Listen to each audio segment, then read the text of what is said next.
So our second speaker is Harutyun Marutyan, who's a director of the Armenian Genocide Museum Institute Foundation and head researcher at the Department of Contemporary Anthropological Studies of the Institute of Archaeology and Ethnography, and a former visiting professor of anthropology at the Yerevan State University. His research interests include national identity transformation, Armenian genocide memory, modern national movements, iconography, traditional Armenian culture, and poverty. He's the author of 3 monographs, and I'll just quickly list the titles. Armenian Identity, The Memory of Genocide and the Karabakh Movement, The Role of Memory in the Structure of Identity, Questions of Theory, and The Interior of Armenian Folk Dwellings. And he is the author of more than 100 scholarly articles. His presentation, the title of his presentation today is The Armenian Genocide Memorial and Museum in the Post-Centenary Period. Thank you for joining us. Thank you too, and first I want to express my thanks to Hranding family, Hranding Foundation, and especially Nayat for their attempts to organize this very informative and interesting conference. So, let's begin. The Armenian Genocide Memorial was built in 1965-1967 on the top of the hill of Tsitsernakaberd, which in Armenian means the swallow fortress. The official opening ceremony under the direction of the Armenian Communist Party and state leaders took place on November 29, 1967. That day was the 47th anniversary of the establishment of Soviet power in Armenia, which, as it was suggested by Soviet propaganda, saved the Armenian people from total destruction. It can be stated that already 52 years the memorial is a site of memory for Armenian people all over the world. I want to share with you some pictures from the construction process in 1965-1967. And the final one, the communist leader, is the final part of the opening ceremony. In 1967, the area of the memorial occupied less than 0.5 hectares. The complex of the Armenian Genocide Monument consists of 3 parts: a memorial wall, a memorial hall, and the obelisk Rebirth of Armenia.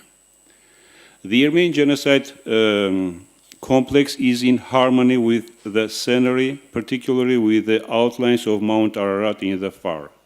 The impression left by this structure on the visitors is reached by the outwardly restrained volumetric spatial design of the memorial, the lack of any decoration, and the spiritual music permanently playing there.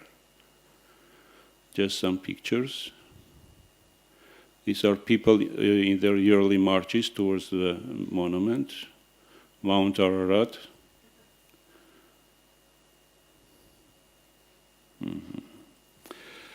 On the 100 meters long memorial wall in 2002 are inscribed the names of Armenian populated cities, settlements of the Ottoman Empire where massacres of Armenians as well as self-defense battles took place. As a rule, during the April 24 Remembrance March, descendants of former inhabitants of the Armenian populated cities lay flowers on the inscribed names.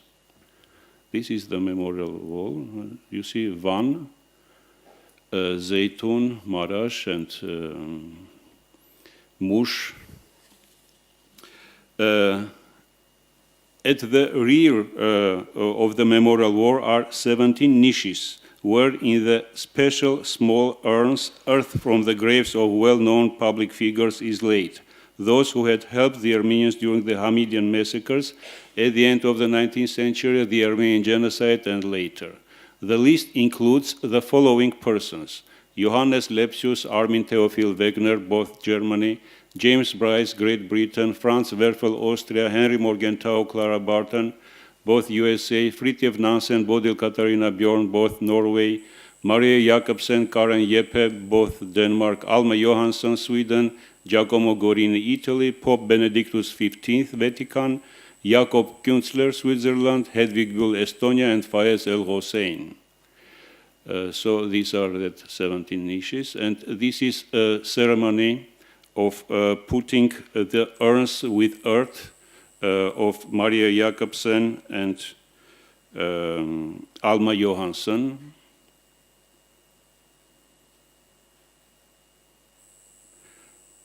And at the end of the ceremony, just planting blue spruce. The memorial hall is a circular structure of 30 meters in diameter, built of 12 huge basalt pylons, stels, resembling Hajj cars, cross stones, leaning inwards towards the eternal fire in the center and symbolizing the mourning of the genocide victims and their eternal memory. In front of the memorial hall is a platform, which has been designed as a shrine for the 1.5 million martyrs who did not have a grave. This is the eternal fire. The 40 meters high obelisk rebirth of Armenia nearby is the stone embodiment of the sprut, consisting of two leaves that entwine, symbolizing the rebirth, revival, resurrection of the Armenian people after the genocide. It's a renovation process in 2014-15, and that's in the midnight. During several decades, a park of 99 hectares became part of the memorial.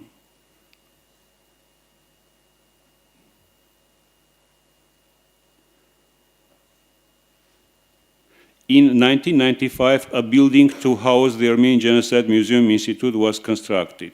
From the outside, it looks like a fortress. Its exhibition area in 2015 was renovated and became 2.5 times bigger. Now it occupies a 2,400 square meters area. In 2015, an administrative building was added to the complex. This is the administrative building. Visiting the Armenian Genocide Memorial became an important element of the protocol for the foreign delegations arriving to Armenia. President of France, Prime Minister of Canada, Prime Minister of Belgium, Minister of Defense of Republic of Georgia, for example. Since 1997, leaders of different countries, political and public figures, representatives of different organizations began to plant blue spruces by the entrance of the museum. In 21 years, it became a small memorial park with more than 210 trees.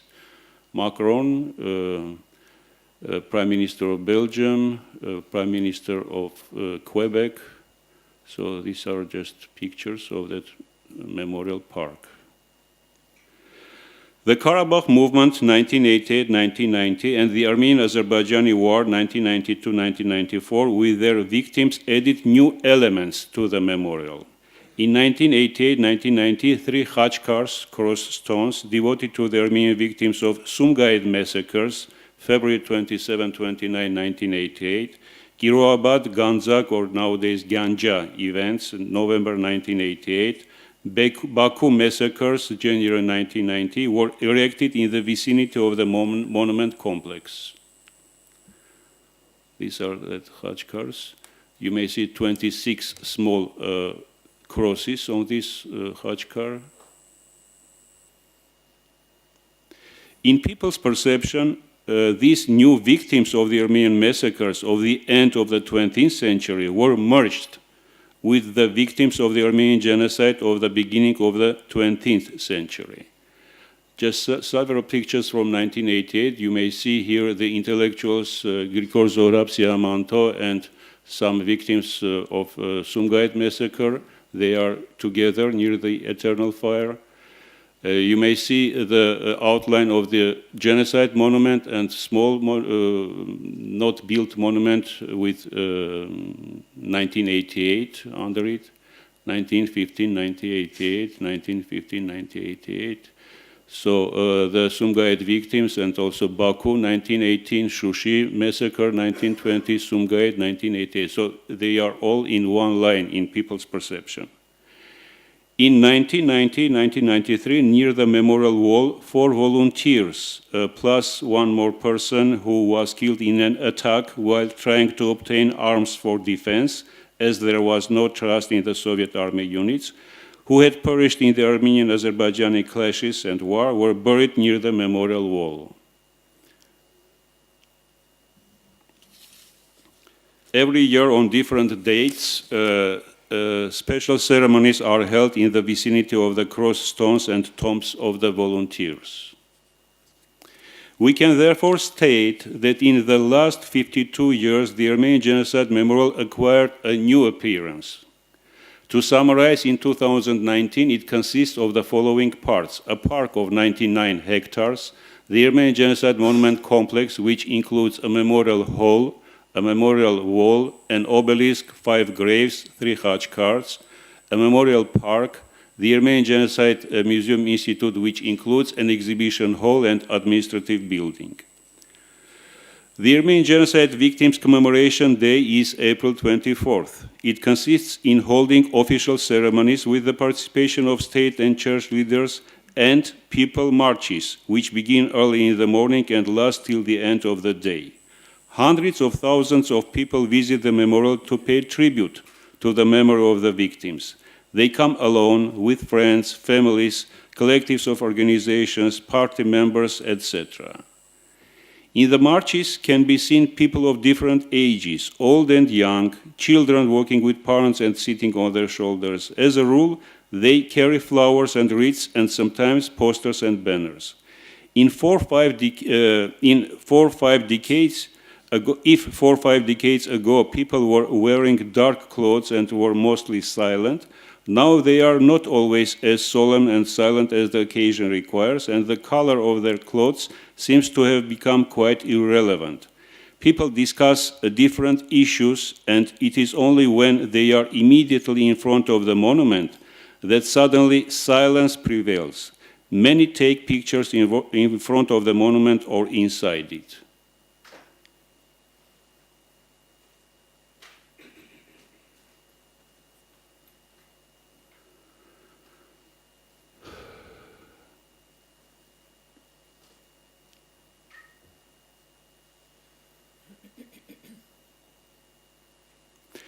In the past 24 years, the Armenian Genocide Museum has had 2 permanent exhibitions. The one created in 1995 was changed in 2015, on the eve of the centennial of the Armenian Genocide.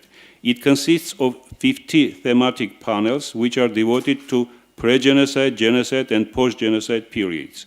The last thematic panel is titled Remembrance, Justice, Prevention. Just some pictures. This is entrance to the museum. This is the former cadres from the former permanent exhibition. This is from the new, scenes from the new exhibition. The mission of the museum is to disseminate knowledge, information, educate students, raise awareness, and contribute to the recognition of the Armenian Genocide. The mission is accomplished in various manners, including, but not limited to, the organization of thematic temporary exhibitions in Armenia and abroad, research in various fields of the Armenian Genocide and studying the consequences of the genocide, organizing conferences and participating in conferences arranged by other institutions, cooperating with colleagues in Armenia and abroad, publishing journals and books. Since March 2018, the Armenian Genocide Museum Institute has become a foundation with a 15-member board of trustees. In addition to the institutional members, such as National Academy of Sciences, Yerevan State University, American University of Armenia, ICOM, State Tourism Committee, the board includes representatives of both Catholic states, Armenian General Benevolent Union, and academics from the diaspora, which clearly indicates the will of the Republic of Armenia to associate with the establishment all the components of the Armenian world. French-Armenian genocide scholar Raymond Harutyun was elected as president of the Board of Trustees.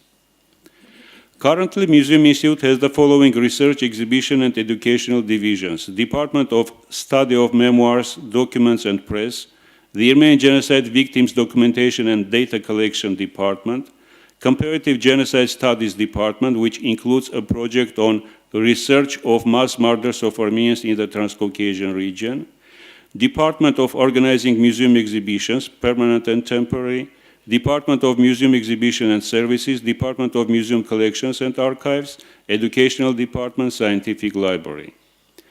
Currently, the museum is working on the preparation of at least 3 big projects which will be continued for many years. The first one is Database of the Victims and Survivors of the Armenian Genocide. The 1.5 million victims of the Armenian Genocide did not have graves. The beginning of the process of creation of a web database is a unique chance not only to show the respect of today's Armenians towards their forefathers, those innocent victims, but also the creation of virtual graves for them. The main slogan for the Genocide Centenary was "I remember and demand." The database will supply an answer to the question, if whom should we remember concretely?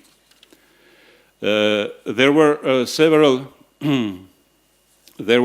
attempts to assemble the information on the victims, but it was incomplete and not web-based. This last option may help create tools for volunteers all over the world to participate in the creation of this database. The 600,000 survivors of the Armenian Genocide constitute the present-day Armenian diaspora.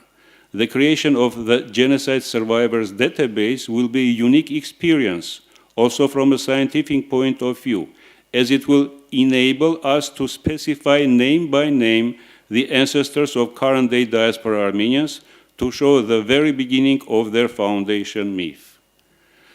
The second project, Database of the Survivors' Testimonies, Audio and Video. This web-based database will first of all have an educational importance. There is a great difference when students are taught about 1.5 million victims in general, and when they have the possibility to listen and see the survivors, to receive information at first hand. Currently, the museum has more than 150 video testimonies, quite a lot of audio recordings. They are not yet digitized. We truly hope that when the Museum Institute will achieve the first positive results, our collection will increase significantly. A database of memoirs. In the museum repositories, there are more than 400 unpublished memoirs of Armenian genocide survivors. We are planning to prepare their academic descriptions and create a special database. This may allow later, step by step, to publish them or at least to create their electronic versions and make them available for researchers. The Institute publishes 2 academic peer-reviewed periodicals, Ցեղասպանագիտական հանդես, Journal of Genocide Studies in Armenian, since 2013, a biannual publication, and International Journal of Armenian Genocide Studies, since 2014, a yearly publication. The Educational Department plans to organize programs for students and teachers. This will include tour discussions with the participation of researchers after museum visits, organization of summer-winter schools, trainings, competitions, etc. There are plans to include in the permanent exhibition at least 2 more panels. The first one devoted to the genocides of the other Christian populations in the Ottoman Empire, namely Assyrians, Chaldeans, Pontic Greek. The second panel will deal with the genocides which took place in other parts of the world, the Jewish Holocaust, the genocides in Kampuchea and Rwanda, etc. The Museum Institute is planning to make some shifts in the thematic direction of the permanent exhibition by further stressing on the self-defense battles during the Armenian Genocide in a number of Armenian populated cities and regions, which lasted for many weeks and months. Here is the list of the most famous ones. So in Shatach in 1915 for 45 days, in Van 1915, 27 days, Shapin Garahisar in 1915, 28 days, Mush 1915, 4 days, in Fantajak city 1915, 28 days, Urfa 1915, 25 days, Hagen 1920, 6.5 months, 6.5 months, Ayantap from April 1920 to February 1921, that is more than 10 months. In other words, during the years of the genocide, Armenians in many places have defended themselves, their families and relatives, their settlements. It follows from the above that Armenians resisted for a short period in certain places or for weeks and months in other places, depending on the level of organization or availability of weapons and ammunition. The role of resistance had not been properly assessed, neither by the survivors nor by their descendants, as the Armenians were finally defeated and had to leave their homeland. As a result, in the Armenian reality for around a century, only the memory of Armenian genocide victims has been commemorated on official and non-official levels. For decades, this single emphasis brings with it manifestations of an inferiority complex, sometimes the phenomenon of perceiving genocide memory as a burden.